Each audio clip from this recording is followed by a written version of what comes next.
মার্কিন যুদ্ধবিমান F-15 ভেতর মৃত্যুর প্রহর গুনছিলেন এক পাইলট।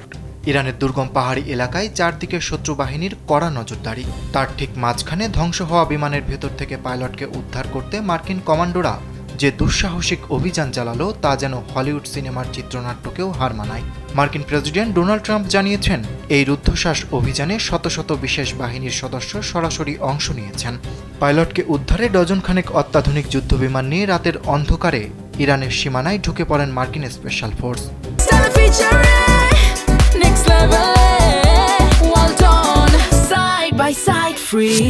অভিযানটি ছিল চরম ঝুঁকিপূর্ণ। উদ্ধারের শেষ মুহূর্তে ইরানি বাহিনীর সাথে কমান্ডোদের প্রচণ্ড গোলাগুলি শুরু হয়। চারপাশ থেকে গর্জে উঠছিল ভারী অস্ত্র।